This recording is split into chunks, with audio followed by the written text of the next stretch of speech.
Mark, welcome to the show, dude. Thanks for having me, man. It's gorgeous. Yeah, beautiful Nashville. Gotta love Nashville. Dude, I Best do. big little city on earth. Dude, I love it so much. I gotta tell you, coming from Seattle and seeing the cultural decline and the decay.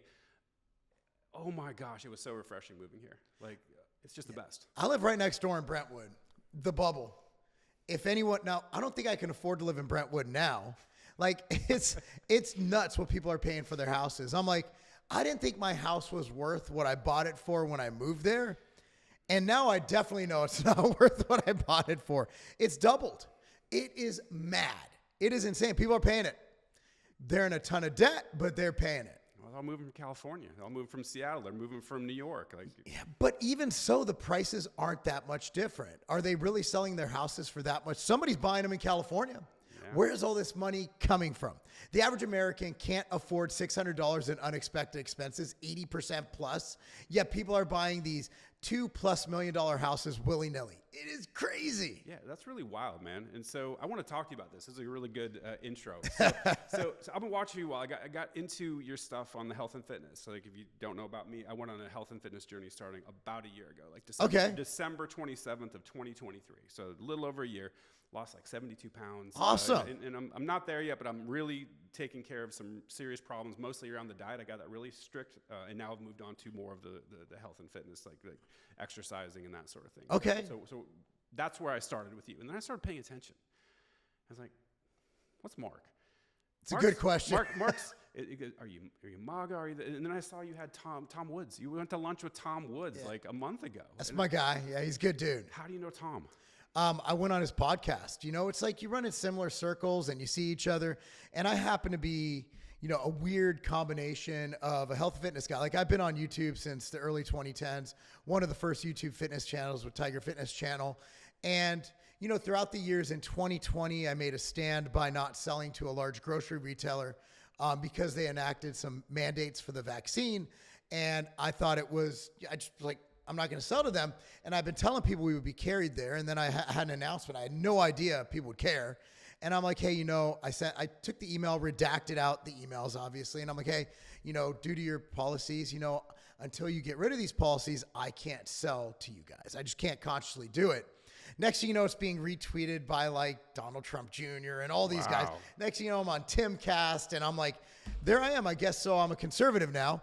Which is crazy because in the 90s, you would probably consider me a Democrat. Actually, even now with my positions, you consider me a 90s Democrat, like a Clinton Democrat. But so what you're telling me is you're alt-right. Yeah, I'm alt-right. I'm a Nazi. I'm a Jewish Nazi, actually. I was accused of being a Nazi. I've had had Jews come after me, including a Holocaust museum. Well, because I called them Nazis first. But yeah, I have this weird tendency to say things, say the truth, or what I see as the truth at that moment, because the truth is malleable, right? Like, trust the science. Science is malleable. Science evolves. For example, frontal lobotomies. In the early 1900s, if you had anything wrong mentally, they would just put a little wand in your head and wiggle it around until your frontal lobe was gone. But then people did something crazy in that they questioned the science. Thank goodness they did, because we shouldn't have been wiping out the front of people's brains. So science evolves. And even in fitness, nutrition, science evolves. Now we know that grip strength is as much of a predicator for your morbidity risk, it's your risk of dying at any moment, as cardiovascular. So those are things we didn't know. We're like, hey, if you want to live long, run. If you want to look better and be stronger, lift. Now we know that they're both equally important. So sarcopenia, which is muscle wasting as you get older. So we're learning a lot of things, but science is malleable, is the one thing I learned. And by simply questioning things, which you're taught to do, like, you know, I remember one of our things, I went to Culver City High School in California. You had these 5 things. I remember one of them was be a critical thinker. And in 2020, they told you to stop critically thinking. Stop it. Even yesterday in RFK's hearing in front of Senate, one woman's like, well, you know, science isn't always right, but questioning the science makes people not trust us. Yes, we shouldn't trust anybody. You should always do your own research. They literally said, do not do your own research. How wild was that? I got in trouble for having brain cells. Many such cases. And I'm a bodybuilder. I'm not supposed to have any brain cells, right? Like, it didn't take, look, the fact that like you're not a doctor, like that's the problem. I'm an idiot and I figured it out. And time has proven that I was 100% right throughout the pandemic. Me too. And this is what frustrates me is, oh God, I'm going to get myself into trouble. Because I know you're at least kind of supporting Trump or in I will tattoo MAGA on my ass and do backwards backflips. Cool. For people at this point. Fair enough. So here's my problem. Okay, I've got a lot of problems with the dude, but one of my problems is that you and me and everybody I know, right? And I'm in the libertarian space. Like I know all. So you enjoy losing? No, because I don't vote. So that's a whole other topic. But the point is, like, it was obvious what was going on 2 weeks into this thing. Right? Like, and everyone who had 2 brain cells was looking at this going like, I see exactly what's going on. I know what's happening. And Trump still is like this new AI mRNA. Like, he's all on board with this. He's boosted to the gills. He's vaxxed to the gills. Is he? He is. Well, okay. He claims to be. Did he actually take it? I don't know. That's a whole Well, remember Aaron Rodgers was immunized. Yeah. Right? Yeah. Like, whether he is or isn't, I do. So let's bring up the linchpin here, Operation Warp Speed. Yeah. I think it's awesome.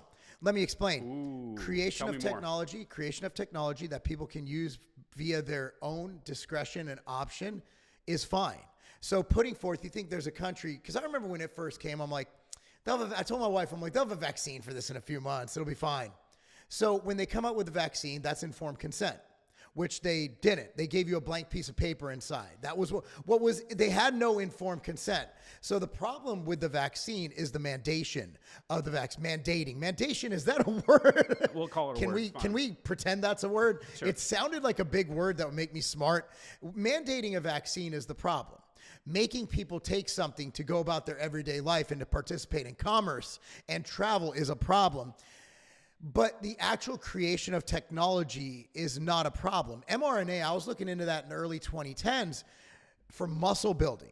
So, steroids work. Yes. You might not know this. Well, it depends on what you mean by work, but yes, they will give you big muscle. They make you really big and powerful, and they're very effective at that. Yes.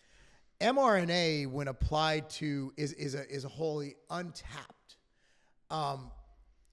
area of hypertrophy or building muscle.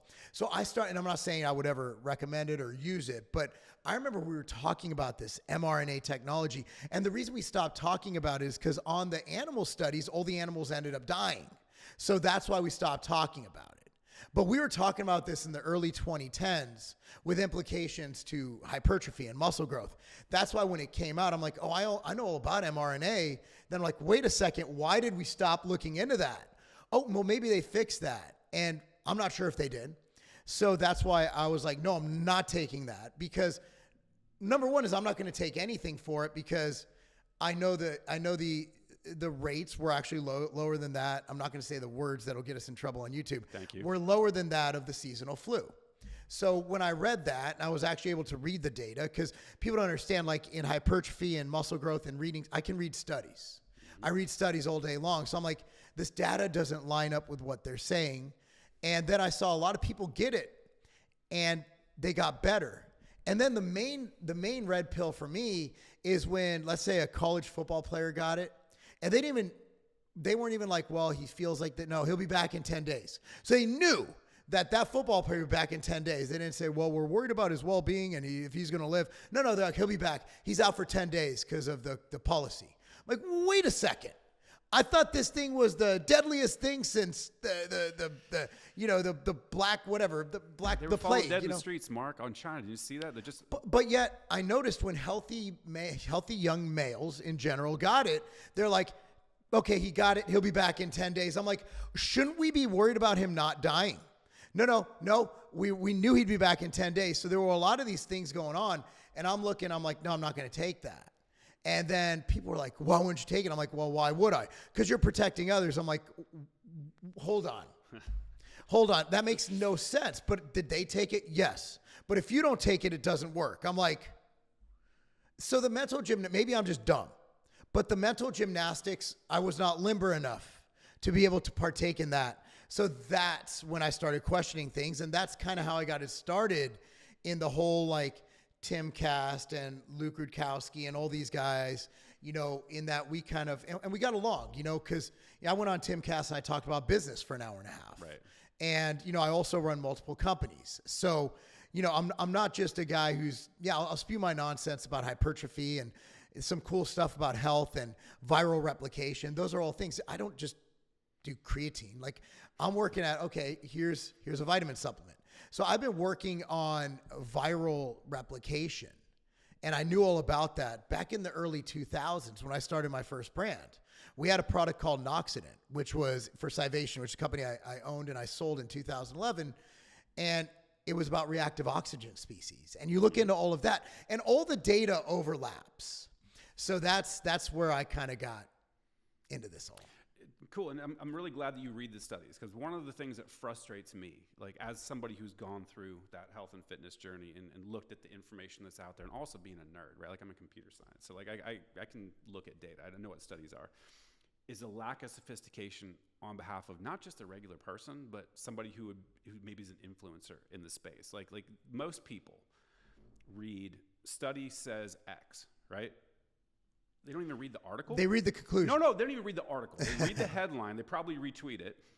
They don't read the article, and they certainly don't pull up the study. And if they do pull up the study, they don't know the difference between an epidemiological study, an RCT, a metabolic ward. Like, they don't have any sort of ability to understand what cohort size is and what confounding variables are. Like, it's a crossover trial. Like, there's no understanding of the actual underlying data. And also, then you start going way down the rabbit hole and figure out how corrupt academia is, and sort of this corporate influence on outcomes of studies, and throwing away the ones that don't support your conclusion and pushing the ones that do. It becomes really difficult to understand what the truth is. Like you said earlier, the truth is malleable. I don't agree. I think the truth is the truth. The truth is anything that conforms with objective reality. Our understanding of the truth, now that's malleable. The truth meaning science, scientific truth, not like old truth. Like no, I mean objective truth. Like so for example, just a hypothesis, like creatine increases muscle hypertrophy, right? Like that would be a hypothesis that you could test in the real world, and that would be true, right? So if it's testable, repeatable. Yeah, but I don't believe that truth is malleable. I think truth literally, and we might have different definitions, but for me, it's like anything. I was speaking on scientific truth. So what they deem as the truth, like, asymptomatic spread. Got it. So truth would be, the truth is, that outlet is black, right? Like that's a factual truth. A scientific truth is malleable because studies can debunk things. How many times have you heard scientists debunk? Dude, we had studies back in the day that said potatoes were bad, then they were good, then they were bad. Yeah. Eggs are the same thing. Different studies, the way they put the studies together. So when you look at all of that, you're absolutely right. Truth is truth. But what we take as truth, like trust the science. Oh, God, this is the truth. The science can never be trusted because science is always moving, because we're always learning new things. And that's what you have to, like, there's supplements, like glutamine's one of them. Glutamine, at first it's like, this builds muscle, it does this. It doesn't really build muscle. And then people are like, well, it does nothing. I'm like, well, it does something. Well, it's soaked up by the intestinal lining. Why is it soaked up by the intestinal lining? Then they're like, well, it does help with stomach issues, with gastrointestinal issues. I'm like, so it does do something, right? So that's where I'm going. Like, there's those data points that evolve, just going back to the frontal lobotomy. Like, there's things that evolve, but truth is truth. And unfortunately, people tend to distort the truth, or people might believe false truths. But I like to go back to social media influencers and what they promoted. I think look, man, I talked about vitamin D. I got shadow banned in 2021. Wild. I have the video, April 2021. My views went from like 20,000 to 20. And I couldn't figure out what, because I didn't even say the C word. At that time, it wasn't the C word. It was just the Mexican beer word. And so we were like, all right. And I'm like, dude, I know this. There's flu data. And we know that every 3 years, vitamin D is about equivalent to it, because the flu shot is basically, we think it'll be this one. And they give you that one, or they give you a few variants. So I'm like, just be safe. Take like 5,000 IUs of vitamin D a day. Just, even if it doesn't work, it's cheap. It's not going to hurt you. And that got me. So I think a lot of social media influencers just didn't want to lose their channels. They want to continue, and they make money doing it. That's their living. So they're like, well, I'm just going to go with the flow. I'm going to just tell people to do at-home band workouts and, save everybody and don't kill grandma. And I didn't do that. I was like, no, you should go out and live your life. I live in Dude, we had in July of 2021 or 2020, whichever one, we had a huge gym event. And it was crowded and packed, and no one was wearing masks. And people on social media were pissed. They were like, "You're killing everybody, you dumb Southerners, you rednecks, you ancestral." I'm like, "Hey, I just moved here." You know, like these people, yeah, they're all about incest. Me, my cousin's not that hot.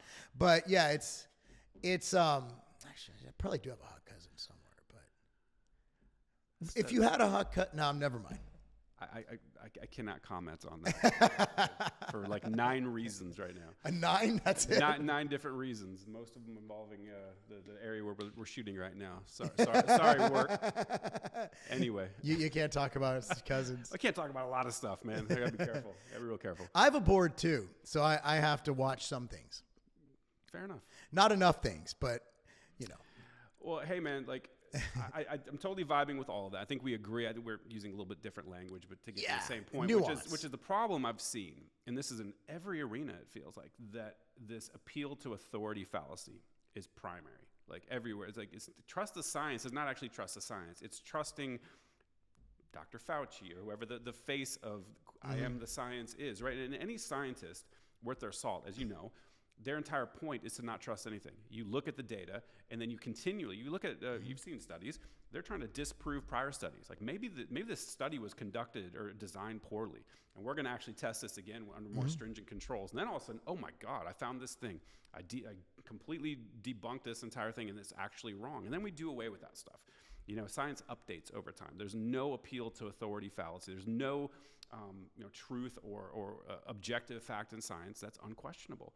You can question everything, man, and that's the function of science. And the fact is to see that apparatus that's supposed to be doing that diluted and polluted and sort of hijacked by this sort of corporate and government interests and stuff. It's really frustrating for the average person like myself who is sincerely seeking to really improve himself to be like, what's true? I can't fucking figure it out, Mark.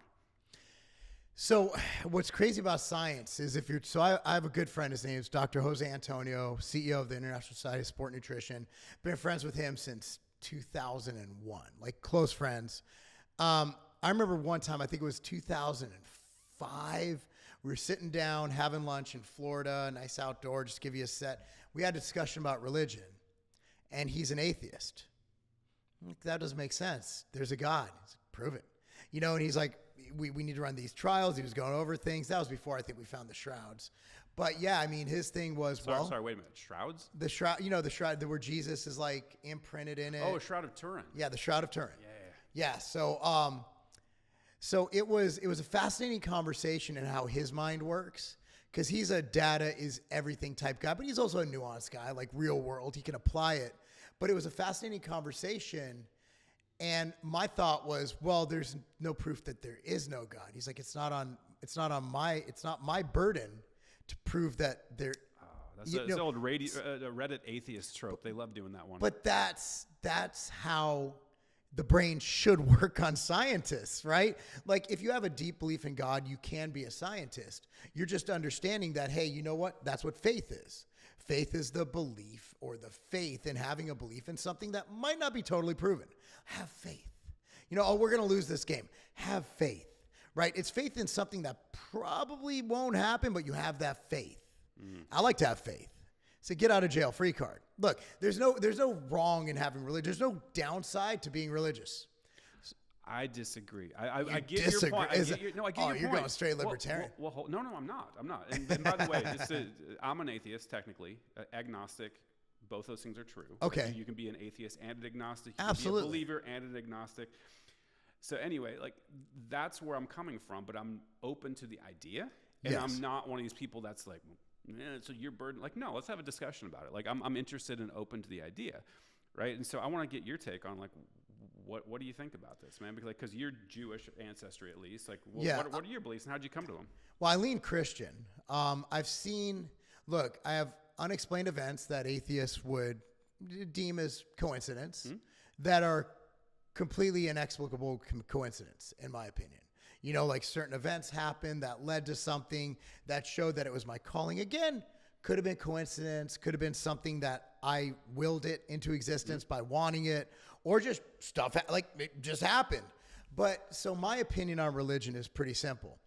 So what is religion? It's basically a set of beliefs and a set of actions. 10 commandments.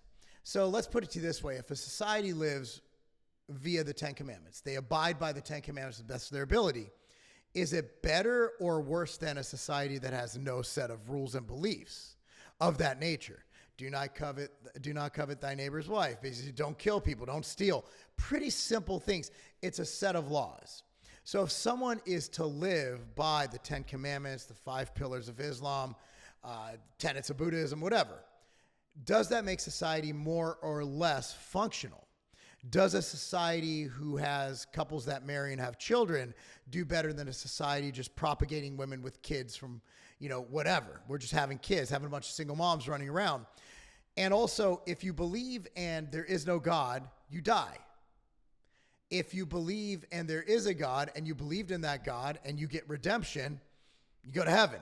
So what I'm saying is there's more of a downside risk to not being religious than there is to being religious, because there's nothing bad that can happen just by simply believing in a higher being and believing in following these rules set forth, maybe arbitrarily, in that book. Now, and I realize, like, a lot of religion, like kosher, right? Like, why are people kosher? Well, I mean, people were dying of trichinosis. They were like, they noticed some things. Yeah. And they're like, we should probably not eat pork. Well, God said, don't eat pork, right? And that's cool. So let's assume it's just some dudes who wrote down some laws, told a really cool story and a bunch of chapters of it. And here we go. There is no downside to believing in God. Right. And this is what I was pushing back slightly, right? I agree with you wholly, right? And this is where I think a lot of atheists miss the mark, is that they don't view religion as a social good. And I think Nietzsche was spot on. You're right. Like 100% right, that this is not a good thing. You cannot just rip down the cathedral over Western civilization and then replace it with nothing and expect anything but what we see here, which is nihilism and hedonism and just destruction of society and like anxiety and depression. All these things we're seeing, I think, is directly correlated to a lack of religiosity. Or we're looking at the downward trend. People that attend church, that people have some sort of faith. So I agree generally, but I will say this. This is where the atheists get it right, is that there's some forms of religion that are pretty awful. Oh, God. So there can be, you got women in bags, like, in places. Like, it's really rough in some spots, right? So, but I will say generally I agree. I think that it's evolved over time, and it has utility, and it as a social cohesion, and also to your point, when you say something like God said don't eat pork, that holds a different weight than if like Mark said don't eat pork, because someone's gonna be like, well, what the hell does Mark know? Yeah, and they've obviously never lived in the South and had access to pork ribs. Yeah, right. Yeah, there's no way I could be kosher. Shout out peg leg pork. That's good stuff. That you know what? It was really good. I enjoyed that. It depends on what you order there. I think where did we eat at one? In Chattanooga, I think it was. Was it Chattanooga? Yeah, it's good barbecue. Edley's is really good. Edley's is good too. Martin's is okay. Martin's is really good. Yeah, there's some good places out here.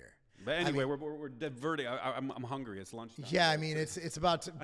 Where's the nearest barbecue spot? Not far in here. Yeah, we're right in the epicenter. But no, I definitely think there's value to religion for sure, and I'm open to the idea that God could possibly exist. Like, I've had some psychedelic experience, man, that have changed my outlook, bro. How was that? It was wild. Like that. It was, to give you the backstory. I just talked to Tyler Tote about this like 2 days ago, which surprisingly, he's like a real Christian. He's open to it. Like, so the world's changing apparently. Even the Christians are open to this. But why wouldn't they be? Well, because when I grew up, and I did grow up pretty religious, anything that was viewed as drugs was evil, right? And so, and so I think since I left the church, I think the church has changed. People have become more open to stuff like that. But ask me about my experience. This is wild. So I had a really bad childhood, and I had a therapist up in Seattle that was, he couldn't recommend it, but he was like, I can't tell you to look into the studies on psilocybin, but you might want to look at Johns Hopkins University. And I was like, okay, cool. He wants me to give this a shot. And so I did, and it completely changed my life, dude. Really? Yeah. Because I was very, very injured by religion. Grew up hyper-Catholic, real punitive type. Everyone's going to hell. I was talking about every religion but Catholicism. Well, I went through the full arc. I was Protestant for a while, and I did all the things, and I was an atheist, and I was really happy being an atheist. I was just like, cool, the world makes sense to me, very rational, like I kind of scientifically minded, which is vibes with the way I'm built as an engineer. Yeah. But then I had that experience, and it was like instantly. It's very cool because it's like the universe pulls back a curtain, says, "Come here, I want to show you something," and it lets you in on this cosmic secret, and you're just in awe, like just seeing you can be in a room like there's nothing special going on, and it's the whole experience is ineffable. It's beyond describing with words, but it's so powerful. You're coming into direct contact with something, and it might not be other, it might just be I'm on drugs. But it feels like you're coming in contact with the transcendent, with God, with the universe, whatever you want to call it. It's real powerful, and it's sticky, like in your head. Like you can't get over that experience. The Johns Hopkins research, they always rated it as the number 1 or 2 most important experiences of a person's life if they subjectively analyze them and stack rank them. So it just blew my mind, and it humbled me in such a way to where it was like all that Reddit atheist bullshit just completely went away. And it was like, I don't know anything. I am so small. I'm so infinitesimally small, and I don't know the first thing. And then you're like, okay, I'm open. I'm like, show me some stuff, right? And then it's very cool because it takes all the things that you're hiding, your bullshit, brings it right to the surface in your face. And then you see, like you said, like looking backwards, like, oh, I know why I'm doing that. Like this real intractable problem with me, like with, using food for a crutch or whatever. Like I can trace it back. Like, oh, it's from that thing. And it resolves it, right? And it just shoves in your face, and you feel like a piece of shit for like a while. But when you get down, it lets you down easy. So it makes you feel like shit. You feel real bad because you see all your flaws. You see all your character flaws, all your defects, and it's shoved in your face so viscerally. But then it lets you down with like a pat on the butt. It's like, all right, go out and try to be better. And you just leave that like, man, I just want to be a much better person.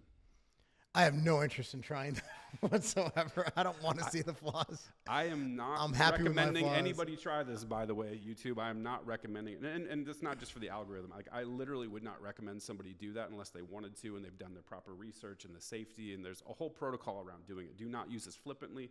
It is not a recreational thing. Don't go trip to fish at a concert. Like none of that stuff. Like take it seriously because it's a very serious thing. Did you see Aaron Rodgers' Enigma? I have not, but I want to see it. It's been on my list. Yeah, he goes to Costa Rica, which that's our summer vacation. I'm like, no, I'm not going to go with my family and go get an ayahuasca trip. But fascinating. You can see his personality change throughout the years as he does these trips. He's so introspective. He just doesn't give an F. He just doesn't care. And he wasn't that way before because he was the ego guy. He was the guy that was chasing Brett Favre. He was in his shadow, and he was all about Aaron Rodgers. He was such an ego-driven dude, which, I mean, you're a professional athlete. You have to be a piece of crap when you're that good. Yeah. To be that good, you have to train and act and live at a level that is just, you're going to be a narcissist. You're going to be selfish. That's just what it takes to be great. Look at Jordan. Look at any of those guys. They're all wacko. Yep. They're all crazy because they have to be. To get to that level of greatness, you have to be out of your mind.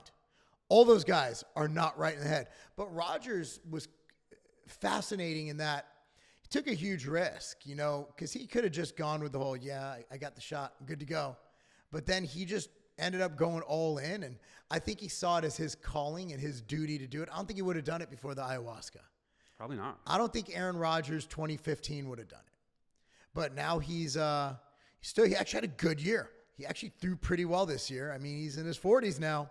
So it's fascinating to see that. But yeah, I'm a big fan of stuff like that. Alternative medicine. Obviously with RFK, hopefully being confirmed, we'll have. Let's talk about that, man. Well, I mean, we need something, right? We had that one gentleman in charge of the HHS before. But I don't know. I don't know what it is. But anyway, so just unhealthy, fat, and our country's health is a problem. It's a national security risk. Our kids are too fat to serve in the military. Isn't that wild? Like you can't even find anybody to go catch bullets. Full Metal Jacket, that dude was considered fat. Right now, he'd be considered lean. Yeah. Right? Like, he would be considered lean. So, Ralph, you look at all the fat kid from The Sandlot. What was it where the kids were on the island? They ended up killing each other. Lord of the Flies. Lord of the Flies, like Ralphie was it Ralphie? But anyway, they were, all these kids are normal now. And that used to be like obese. What we feed our kids is garbage, the ultra-processed foods. They got rid of physical education as a mainstay in schools. Like, there's a lot of things that have changed, and I think RFK can right that ship. And a lot of it comes down to education.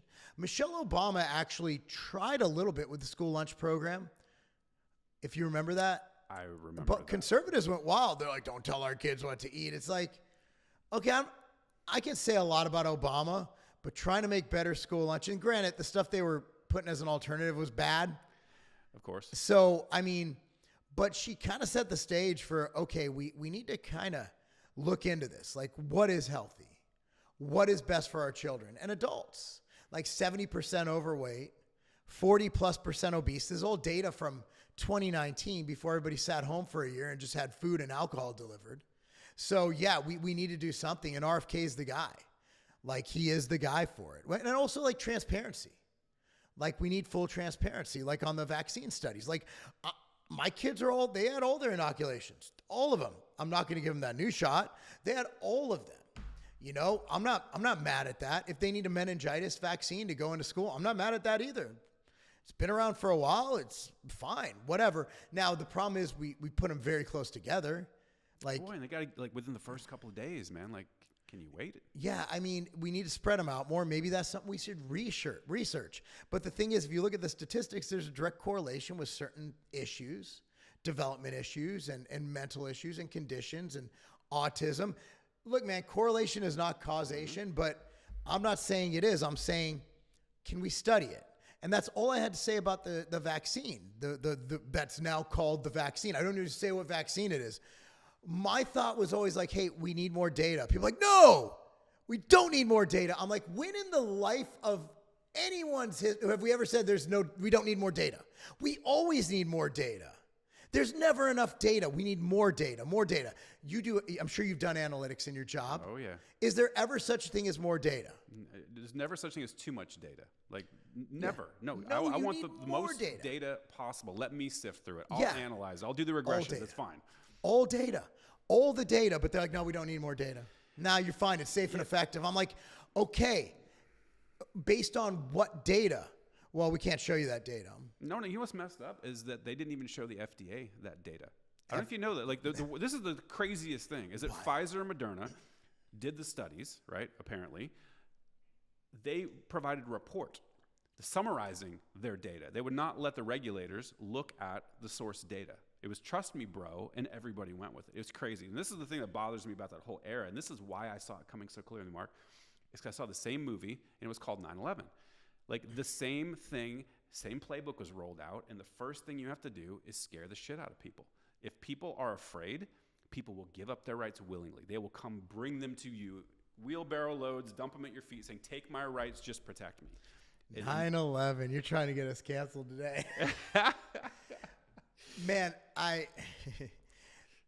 if you watch everything, it's kind of like the moon landing. Like Pat, did you see the Pat McAfee show on the moon landing the other day? I did not know. I love Pat McAfee, but I've not seen that one. It was fascinating because they're sports guys, and they were talking about it's as real as the landing on the moon, and then they're like, that was real. They're like, well, how did they transmit it? Perfect. It's like, I can't even call next door on Google and have that frequency.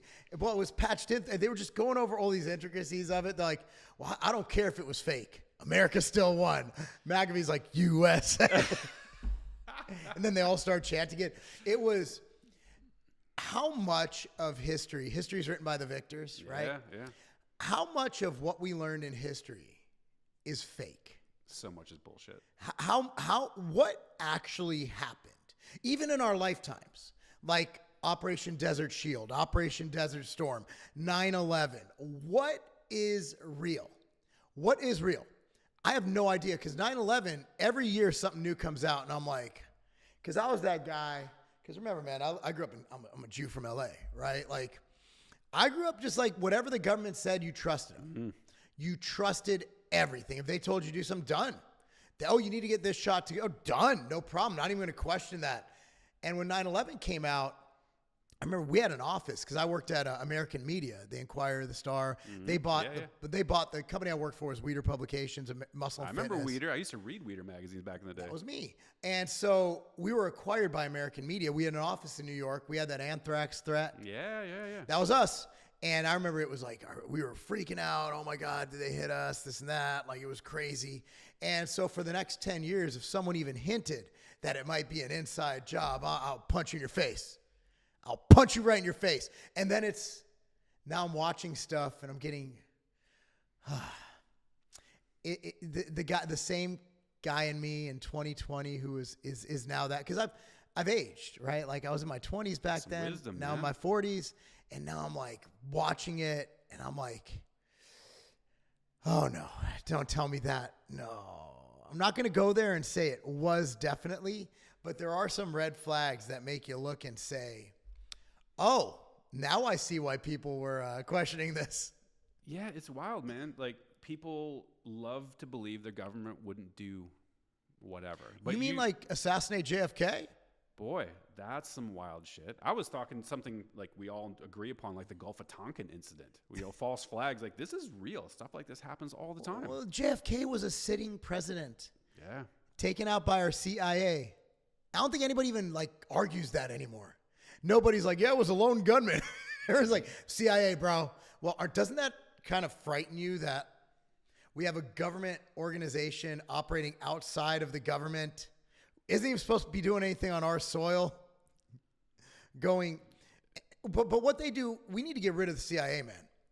Like, they're just inciting wars. They are toppling governments that shouldn't be toppled. Like, when was that a good idea? Like, when did they like, you know what we should do? We should really go stir some ish up everywhere else. We have enough ish over here. Let's go just make a war over here. Well, it's weird, man, because it's historically it's the conservatives that did that. And it was weird because it's been a weird arc to watch, because I remember like the conservatives were always the pro-military. That's why I was a Democrat, bro. Yeah, because I'm anti-war. Yeah, me too. And so, but it's weird watching the anti-war thing flip. And this is like, I love the Michael Malice quote. You know Michael Malice? Of course I do. Love that dude. He's got like this famous quote, which I've said a million times on the podcast, which is, most people don't view the world through a true-false filter. They view it through an us and them filter. And what I'm seeing is, like, when Bush was in office and we're doing all this crazy shit, invading all these countries, just murdering people left and right, they were cheering for it, And then the left was in the streets, like literally in the streets protesting. And then Obama got elected, and I'm not kidding, like next day, everyone packed up all their shit and they went home and nobody protested anything. And then he continued Bush's legacy. And bro, he's taking out American citizens without due process with drones. Yes. And nobody was mad. He got a Nobel Peace Prize before he even did anything. Like, well, he did a lot of things. Well, but I'm saying, like, there was no change. Like, foreign policy was contingent or continuous across that time. But the left, who I vibed with on pro or anti-war stuff, they went home, and then they morphed after Obama into this pro-war party, which is like, if you watch this now, everyone's like got Ukraine flags in their bio, and they're wanting to start a proxy war with Russia, and they want to. It's like, what in the hell is happening? I drove by a stupid liberal house to get here in Nashville, because you don't see that ish where I live, and it was like I stand with Ukraine. Move your ass to Ukraine. I stand with America. That's where people get it twisted. They're like, they think because I have Jewish DNA. 42.3%, by the way, according to 23andMe, which I don't know is enough to get anything, but I'm sure I could join some club here or there. And people are like, well, why don't you stay? My mother served in the IDF. My grandfather escaped Auschwitz. They're like, well, you support Israel. I'm like, I support America. I've never been to Israel. Honestly, I hope every country does awesome. I wish everyone in the world peace, prosperity, and the pursuit of happiness. That's what I want. But until we are out of our $35 trillion in debt, until we have zero homeless people, and until everyone is just friggin' balling, don't care. I don't care about Israel. I don't care about the Ukraine. I don't care about fucking Somalia. Oh, there, I cursed. I was trying so hard. Gotcha. The Somalians got me. I'm racist because notice it was the one black country. No, you know what it is? I'm a libertarian, and everyone tells us you go move to Somalia. That's always the trope, so that's what it is. That is. I've never been told You never heard that? Well, I've even spoken at a Mises event, and I never heard the Somalia thing. Well, it's usually the statists that are like pro-government people, because they like libertarians, particularly anarchists like me, which I am. Like, oh, you know, like, move to Somalia. Like that is, it's like Ma Roads. You heard Ma Roads before? Yeah. Yeah, that meme is Somalia and Ma Roads is like very common in the libertarian circles. I don't care about any country but my own. Yeah. I'm a pro-American. I'm not even America first. I'm America only. Oh wow. And no, I don't care. If it's not America, I just don't care. Look, man, I'm not going to go making someone else's bed if my bed's messy. I'm going to make my own bed first, dude. We need to clean our shit up. We need to get this thing right. And we can only do that with an America-centrist policy. And yeah, there are some things you need to do globally, right? You need to make sure that some things don't happen that can spill over here. And that was the argument for Operation Desert Storm, is that, oh, you got weapons of mass destruction. Did they ever find those? So I had a theory, actually, because my mom actually served in Israel. And my mom was a Democrat until Biden. She just passed away last year. And she got red-pilled somehow. I don't know how. Well, Biden will do that to you. Well, yeah, she's like this. My mom's literally old and senile. She's like, this guy's old and senile. I'm like, she would know. And, and so my mom was like, look, there are weapons of mass destruction. My mom's also I can say that now. She was overtly racist against Arabic people because that's how they roll out there. Like they hate each other, right? I don't. I didn't know that. This is new news to me. Thanks for telling me, Mark. Arabs and Jews don't like each other. So my mom's like, those fucking Arabs, they'll hide weapons anywhere. You just cross over this. But she's been there, though, so I had to take it for some credibility, right? It's like, no, you just hop over the border to Syria, boom, pop a bomb there, bury it under some sand, put a blanket over it. No one's going to see it. So my mom, up to the day she died, was very, very, very confident that there are WMDs. And you have to take her for at least some credibility because she fought those people. Like she has experience literally in combat against those people. So again, they never found it, but there could have been. You don't think Saddam's like, hey, yo, can I just put this? Can I just store this? Yeah, it's like America knew because we gave them a bunch. Sorry. We've armed every enemy. We've armed the Taliban. I mean, we literally have created Hamas is literally Israel formed Hamas, basically. Because it's profitable. Well, they were trying to take down Arafat at the time, to my recollection. So they were That's a story, but I'm saying like to your larger point of us arming everybody, both sides of a conflict oftentimes is because conflict makes Raytheon and these DoD contractors a shit ton of money.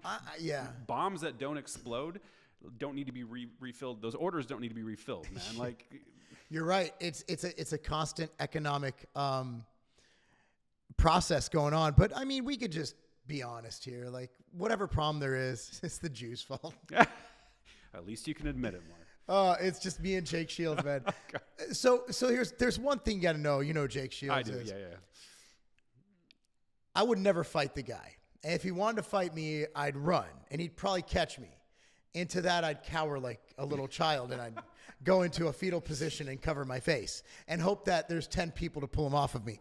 Like, the guy's a champion fighter. Like, I boxed for 7 years, and that's why I know I couldn't beat him up. Like, people who've never fought, they'll be like, yeah, I could take on Jake Shields. Yeah, sure. But I've actually sparred with professional boxers. Okay, they were good professionals, but not great professionals. He was a champion, right? Like, so even though I outweigh him by probably 30, 40 pounds, sometimes physics doesn't matter. And when you see his ears, you'll realize how badass that guy is. So look, I think Jake I've met him. He's a great guy. I love him.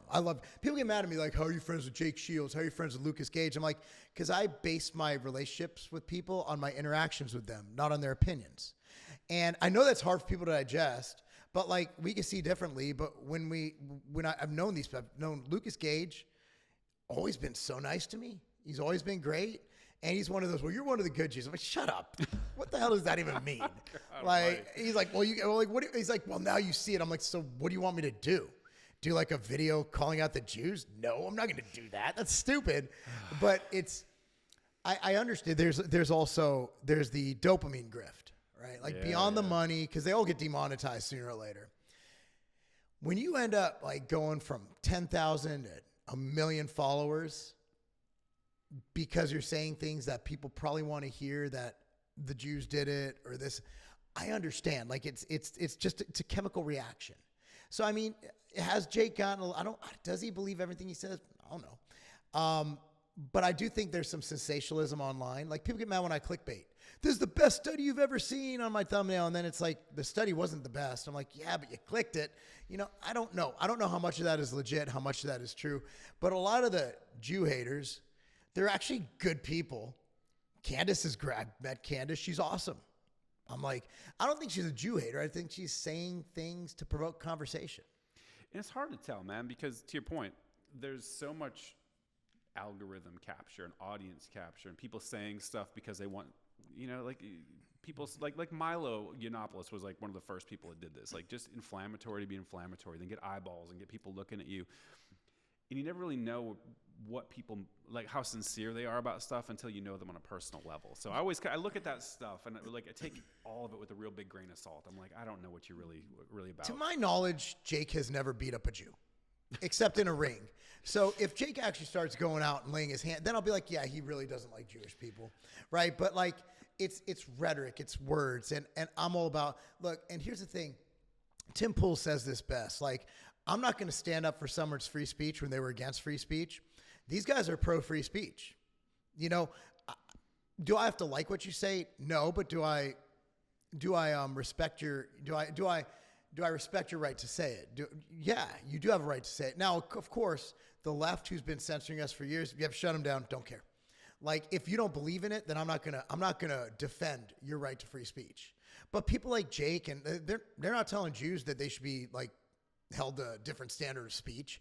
Look, there's no such thing as hate speech. There's free speech. Yeah, exactly. You can't. You either have free speech or you have hate. You can't have both. And who decides what hate speech is? So if, let's say, the N-word is hate speech, do we arrest every rapper? Like, oh no, the N-word's hate speech if you're not black. Okay, so now we're giving different rules for different that's racist. It never ends. Like, there's no bottom to that. No, that debate could go on for about 20 years and we still wouldn't find. That's why it's like, look, free speech means as long as you're not inciting violence, you could pretty much say whatever you want. Should be able to, yeah. And that's why, didn't Trump just sign in like an anti-Semitism bill? I didn't read into it. Dude, yeah. Yeah, oh God. And then there was when he was on the campaign trail, I was cringing because he wanted to make a law putting you in prison for a year for burning a flag and stuff. And I'm just like, bro. And so I don't like when, I will rip that flag out of your hand, but you have the right to burn. You shouldn't be going to jail. Unless you take my flag. Well, that's the thing. Like, if it's your flag, do what you want with it. That's where I'm at. Yeah, right? you own it. But I really want to talk about Trump a little bit more. I do.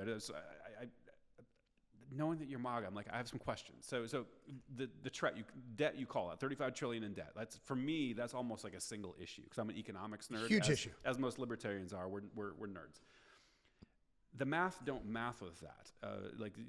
You're not growing your way out of this, and the spending isn't going to be cut. The problem I've had with Trump is that he's such a liberal president from a fiscal standpoint. You look at, I looked this up and it blew my mind.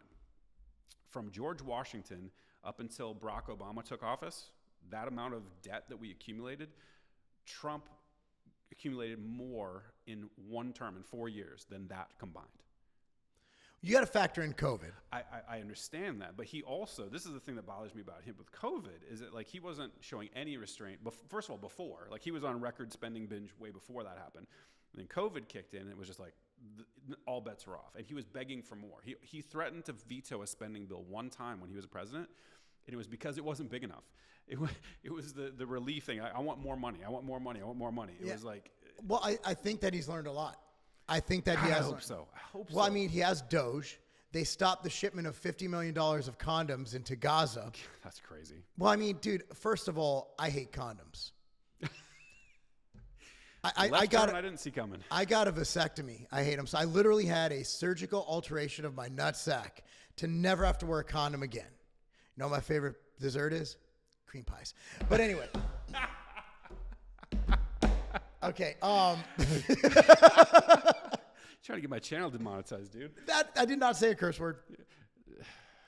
I was talking about dessert. Exactly. Yeah, it is. Are you gonna bleep out cream pie? Hell no. Keep it cream pie. No, it's just a separate topic. No, I'm just playing. That was a joke, kind of. I hate condoms. And what man likes them, right? You wear them. to prevent things. Exactly. You don't wear them because it's an accessory. It's not like a bow tie. It's not making your suit look better. They're terrible.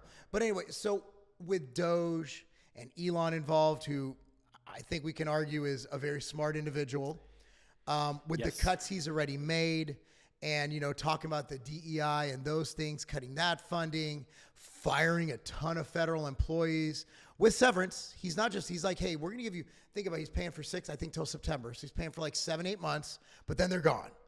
He's like, all right, we're not going to be assholes about it. We're going to let you go nice and slow, but you're gone. But by doing that, they're gone. Like, he's like, you have to resign now and we'll keep paying you and go find it. You have 8 months to find a job. So I think that's fair, because I think that's fair, but he's letting go of people. He's downsizing government. He's talking about getting rid of the income tax. He's talking about it. That's bad though, dude. That's so bad. Dude, I pay 50%. Me too. I made more money this year than I made my entire life. 6 months of my year is spent paying taxes. So by the way, I'm not saying we should be taxing people, right? But this is what I'm saying, is that if you take an income tax that we have today, which is 37% top tax rate. Correct. But what I'm talking about is that most people don't know this. Most people don't pay federal income tax. They don't. It's us. We're paying. We're subsidizing all these lazy bastards. Correct. So think about this. So you're going to remove the income tax, and then it's going to form a very regressive tax against the low income earners who are now, for the first time, paying taxes, right? Because you have to have a national sales tax or tariffs or whatever. These are all taxes on American consumers, which means goods are going to, like, cost of goods and services are going to go up massively. And the math for me doesn't math, because with look at the federal budget, right? Trying to replace what you bring in, the receipts from income taxes, with a sales tax, tariffs, this is what you're going to end up with. I'm on record with this. Tell me if I'm wrong, or maybe history will prove me wrong. But I think you're going to end up with the external revenue service, like he wants to do, and the internal revenue service will get tariffs, we'll get a national sales tax, and we'll get an IRS again, and it will just end up with all the taxes. It could. I mean, it's a possibility, but in the greater stance of thinking, if you have a more prosperous economy with more jobs, people are spending more money, people can hire more people. That's the theory, right? Like, I am inhibited by hiring people by how much it costs per person. Yes. That's why we outsource. We're at an outsourcing. We're outsourcing everything now. We're outsourcing web. We used to have an internal. Nope, you're gone. Bye. We're going to outsource it for less money. We don't have to pay insurance on them. We don't have to pay 401k match, none of that. So our company, has, at the same size, is probably 10% of what it was. All I really need physically is people who could put things in boxes.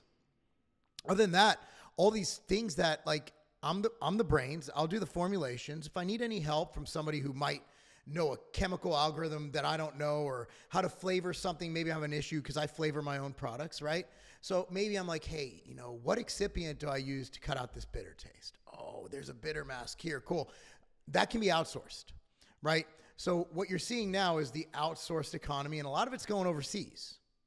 So if we have an economy so robust, if we have people working, if we have companies thriving and bringing on new people, we cut out that red tape. The argument, which I'm not saying is going to happen, is that people are working and people have more opportunities. And the government gets in the way of those opportunities with doing what government does best. Government has never created a job. 100%. Thank you for saying that. I mean, the federal government should literally be there to ensure that the states don't go outside of the Constitution, okay? Basically, okay, hey, you're violating the 2A. No, can't do that. Let them all, the Constitutional carry all around. Everybody gets it. The Second Amendment is pretty clear. Shall not infringe. Boy, I wish they would remove that preamble. My God. Yeah, and so First Amendment, keep that. National defense. Other than that, why do we have Department of Education? We have the State Department, the federal department, and since the advent of the Department of Education, education has gone down the pooper. Now we have school choice in Tennessee, which I'm a fan of. Yeah, it just passed. That was awesome. Well, it's also, what it does too is, let's say your son, I deal with a lot of athletes. We have a youth performance facility in Franklin, Legacy at Carbon. You're welcome anytime, by the way. Oh, I'd love to come check that by. out. Yeah. 3:30 and 5 are the biggest classes. Cool. Just give me a heads up. So It's awesome. You see Division I players, you see middle, you see everything. It's awesome. Hell yeah. So you have a kid going to high school, and maybe the high school team's coach doesn't vibe with them, maybe whatever. Now these kids can transfer to a school within Williamson County. It used to be they could do it, but they had to take a year off of playing football. Oh, geez. So now, if let's say a kid's going to, let's just Independence, and he's like, you know what? I don't like the culture here, and I love football. There's another school. My house is right in the middle. I can go to Centennial. The coach is great. The school's better. It's not, but let's say the school's better. They're Williamson County's all good schools. I'm gonna go to Centennial. He can go as long as there's space. So it gives the kids the opportunity. So I'm a fan of school choice. And I think you should be able to use your tax dollars for whatever school you want to go to. And I don't think property tax should be allowed. You never own your house in America. Isn't that wild? You can't ever own your house? No, I mean, so let's say you're old, you stop making income, but I have my house paid off, doesn't matter. You don't pay your property tax, the government can seize everything. You could have $10,000 a year in property tax and a $2 million house, and they could take your entire ass house for $10,000 just because you came up on a hard year. Armed people will show up and drag grandma out. Yeah, and that property tax should be abolished. If I was ever to run for local office, I would run on that. I'm getting rid of property tax. Man, I'd vote for you, dude. I don't even vote. I'd come out and vote. Yeah, I was thinking of going for a Brentwood council, right? Don't have the time. Yeah, and that's the problem. It's also gross. It's so gross. Well, but who's going to run?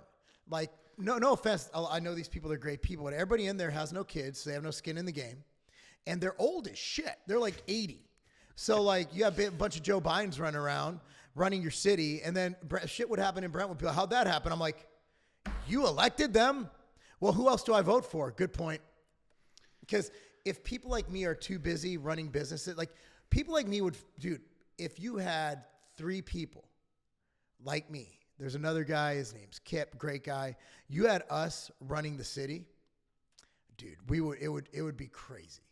It'd be crazy because we know how to run businesses. But you got a bunch of, former local yokels running that thing. What do you think's going to happen? Man, all the good people are out there in society running businesses and doing stuff that except for Elon, he could do everything. Well, he's like an alien or something. I don't know. Elon is odd. He's an odd dude. Dude, we are witnessing probably the single most interesting human being who's ever walked this earth. Yeah, for sure. And he's what I love about him, he's super polarizing too. Like nobody has like no opinion of him. Either people love him or hate him. He has FU money. When you have that much money, like what are you going to do? Yeah, can't cancel him really. I mean, he just did the Nazi salute. He's like, he's still cool. Oh, that was an autism salute, man. My heart goes out to you. I love all the conspiracy theories around it, and I honestly don't have a strong opinion on whether it was intentional. I could see him doing it intentionally, just to troll. Well, yeah, because think about this, because you always have to think like he actually owns Twitter, and you know how much the traffic explosion that I saw on Twitter after that. Yeah. And he might have just done it just to be like, hey, fuck you. Like, I can do this. And I have this ostensible, because he did the second one. And the second one looked way different. The first one to me looked like the hard R version of a Nazi. No, he grabbed his heart. Oh my God. Heart goes out to you. That's what I'm talking about. He's so interesting. Dude, Everything he does. It was a sideways throw. There's nobody that doesn't have opinion on that. That's cool. I like that. The fact that it's so polarizing. So some people like he's the devil. Some people he's a savior. Like it's all over the map. He's such an interesting dude. I think he's more of a savior than anything. He saved the country. Boy, I tell you what, do not underestimate the importance of buying Twitter. That is huge. It changed the game. Yeah. It changed the game. And also, like, you talk about not voting. I was seriously afraid that one day, number one is financial. IRS is going to come after me. And look, my taxes are so clean. I don't play any. I'm the least aggressive guy you're ever going to find on taxes. I don't play that. My CPA doesn't play that. We don't play that.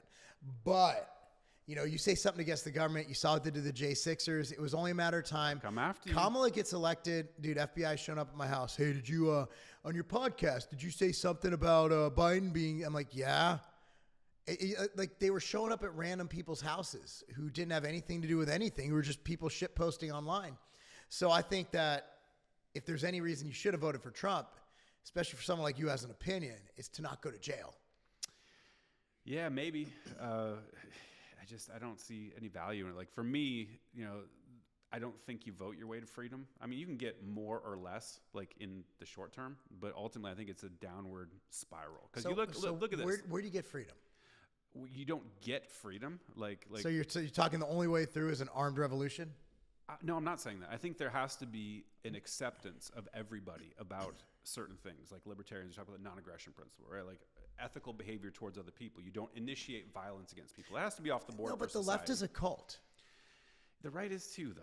Not really. The right's fragmented. You have your crazy MAGA people. There are cultists over there for sure. And then you have your disenfranchised liberals like myself and Tim Pool and people like that. So the right is basically anybody who doesn't buy into 100% of the bullshit. That's the right. That's the right. If you don't if you don't buy into all of their stuff, look at RFK. He's a Kennedy. Dude, the Overton window shifted so hard right in front of our eyes, and it was like a couple years. And the thing that was crazy was watching like somebody like Tulsi, who was running for the Democratic against Biden. She was a sweetheart too. Yeah. Well, she was their sweetheart. But my point is that you had Elon left, you had Tulsi left, you had RFK left. Rogan. Like all these people. Yeah, Rogan was a left identifying person, and within the span of 3 years, it's just like all of a sudden they're all right. They went so like the whole Overton window shifted so hard and so rapidly that everyone's looking around and be like, Brett Weinstein, Heather Hang, like all these folks are now on the right, and I'm like, what happened? Well, Joe Rogan was funny because they're like, we need to get a Joe Rogan on our team. Like, you had one, me. Yeah. Like literally, he was their guy. So look, in this election, it was critical for everyone to vote. Now you're not going to get everything you want, but you're going to get some things. One is probably staving off the time before the government comes to your door and arrests you for having a different opinion. That's what we were voting for. We were voting for that. And also, you talk about Trump's economic failures. I'm not going to argue that one. I was screaming from the rooftop as well. But we had no new wars. True. His foreign policy is a little bit more complicated than that, and I don't like the people that gloss over it. But I will say this: it's much better than the Biden policy. So that's the problem with libertarians. I speak as someone who is a Mises Caucus libertarian, which some call fake libertarian. I don't care. Those are the ones I identify with most because I don't. First of all, you don't need to do teams things because I'm one of the weird libertarians that's not fighting with all the other libertarians. I'm like everybody in. If you're vibing with liberty on any part of that spectrum, come in. Let's talk. First of all libertarians are weird. I want to say 100%. Thank you. Not offended. So if you simply look at it, you're not going to get everything you want. But if you're checking the box, what does Kamala represent that libertarians want? Oh, nothing. Okay, so in an election, you're never going to have, like marriage. You're married? Yeah. Okay. You're never going to find the perfect mate. There's going to be something about... How dare you? I didn't. I married my high school sweetheart. Like, there's some things she does, some things I do that piss us off. But it's the most... Marriage is settling. There's no such thing as love at first sight. God, no. You meet somebody, you're like, it's about as good as I can do. As good as you can do? Cool, let's get married. That's marriage, right? Yep. And you're never going to find the perfect mate, but you settle. On the president's side, you do that good old Ben Franklin chart, pros and cons, right? What are the pros for voting for Trump? Well, there's no war. Okay, less wars, let's say. Perhaps we'll get some better tax rates. We might have some good, if you're pro-immigration or you're anti-illegal immigration, I'd like to say, you're going to have that. So there's 3. Go to this side, Kamala, it's 0. That's how you vote. If you're voting for the perfect candidate, you're not going to vote.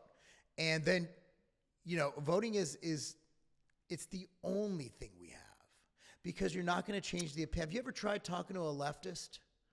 I have, and actually have successfully talked to leftists. I actually seek them out for the podcast, but I get your point. Some of them you just can't. Do you convert them?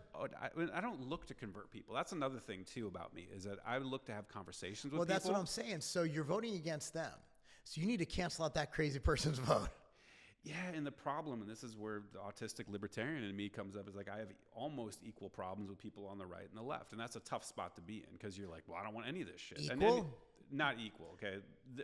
Okay. Because this is important to separate. So there's rhetoric, right? So there's the Democrat rhetoric and there's the Republican rhetoric, and then you look at policy. And when I look at policy, and I'm really objective, not much difference usually. This time's different. Like Trump seems to be doing something completely different this time. I'll give him credit, not credit for that. I'll at least acknowledge that, because I think legislating via executive order, that's clearly unconstitutional. I have problems with it, but you see things are changing, right? He's governing differently this time than the other time, and there's, in a lot of big ways, I think he's making big changes that potentially have some really positive impacts, and I want to give him credit. But I guess the point I'm getting at is that, like, on policy, before this time, it seemed like it was the teams switched, but the policies stayed the same. Like I said, when the Bush wars happened, it's like the policies were continuous. It's just the teams started yelling different. They were on different talking points. They would just, oh, now I'm on this side of the issue, and America just continued down the same track. And I hope it changes. I'm really hopeful that Trump just does the right thing. He's got Ron Paul. He's got Massey. He's got right people around him. Maybe they'll change his mind on some stuff. Bro, he freed Ross. Dude, that's so big. So, I mean, again, like, we're up to 5 points on the right. I'm going with your right. I'm not retarded. And then 0 on the left. Like, other than if you're pro-choice, that's all you got on the left. But even if you're pro-choice, those morons want to kill babies as they're coming out of the birth canal. Like, they've gone a little too far. Because I'm pro-choice. But I think there should be limits. I don't think you should be able to stab a baby on its way. And they literally will. They were almost at the point where they're like, well, even if the baby's born, we can still kill it. Yeah, and Northam and Virginia. Then you go to the Canadian thing. It's like, well, you can kill somebody anytime. It's all good. The medically assisted death, that's fine. And we are non-aggression as libertarians. So again, like, a lot of libertarians voted for Trump, and he had his main. Angela McArdle, man, she was key in bringing them along. She's the best thing to happen to the party. A lot of people disagree, but she's put libertarians. You're not going to put a libertarian, especially with that idiot Chase running. You're not gonna put. Look, the guy was the worst candidate ever. He was bad. I wouldn't call him an idiot. I think he's fairly smart, but I've called out on the podcast plenty of times. I have issues. Sorry, Chase. I've got issues with you as a candidate. The guy was pro-vaccine mandate. Was he? I thought he was pro-vax, but not mandate. He was pro-vaccine being able to be mandated by businesses. And I guess that's an extreme libertarian standpoint. It is, and I'm kind of aligned with that, and maybe that's why I'm. So you think that black people should be disallowed from stores? Same line of thinking. Oh, you're really trying to get me canceled. So if someone owns an establishment, they should be able to openly discriminate? I 100% believe that human beings have a natural right of associating with whomever they want. I'm good with this. And as individuals, or if they own a business. I don't think a business becomes a special force field bubble that now you must force. I can agree with that. I'm trying to give a nuanced answer, people here. But yeah, ultimately, I think discrimination, we discriminate all the time. Like, the opposite of discrimination is indiscriminate, right? And so it's not great if you're like, I have a racial prejudice against this group and I don't want to associate with them. I don't think it's a good. I want to be clear about that. I think it's not a moral good to do that. But you think it should be okay? It should be fine. Yeah. And also, as a counterpoint, people should be able to say, the business over there, they're a bunch of assholes. Everybody don't shop there. Like, that's the antidote, not force. So you're saying that my Jew-free coffee shop is a go? Greenlit. I'm an early investor right now. Take my money. Starbucks, but without the Jews.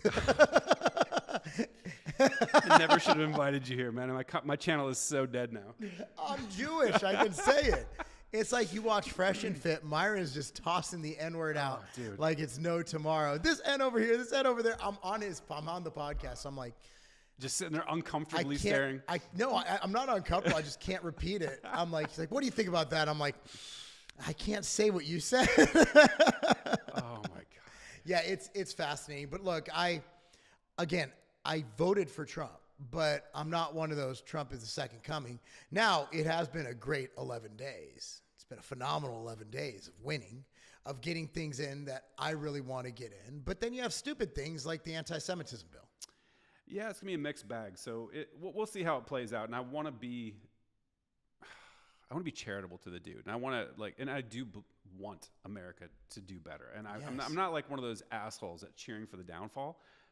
I've seen too much stuff. I wanted Biden to do well. I lost followers. I'm like, guys, give him a benefit of the doubt. And I was wrong, but I'm an optimist. I am a serial optimist. Yeah, me too. And I'm not black pilled. I'm certainly white pilled in the way Michael Malice is white pilled. I think long term it's going to get better. But I'm hoping for the best. But I'm going on record saying, like, I'm skeptical of some things. So we'll see how it plays out. But I know we got to get. We're getting a little bit up on time here. I know we got to get out of here, get your parking, whatever, taken care of. So dude, I just want to give you a chance to tell people where they can find you and promote whatever you want to promote. So my YouTube channel is youtube.com/Tiger Fitness, Tiger Fitness channel. You can find me everywhere on social media at Marc Lobliner, MarcLobliner. The YouTube is all fitness. You will not see anything politics. Okay? You go over to the Rumble and you go over to the Twitter, and Instagram is not political either, but basically Twitter. If you don't want politics, don't go to Twitter. If you want politics, but I also put the fitness stuff on Twitter too, so it's kind of a mixed bag. Cool. Well, it's been a big help to me. I watch a lot of your content, man. It's super helpful trying to get some real scientifically backed information from somebody who actually reads the damn studies and knows what the hell they say. So, and I'm actually a pro bodybuilder. You know, I actually did it. Yeah. You know, what is my buddy Chris Gethin said, knowledge without mileage is bullshit. Yeah, for sure. Yeah, you live it, you do it, and you're somebody I look up to, man. So thanks for stopping by. I appreciate it. Thank you so much for having me. All right, thank you.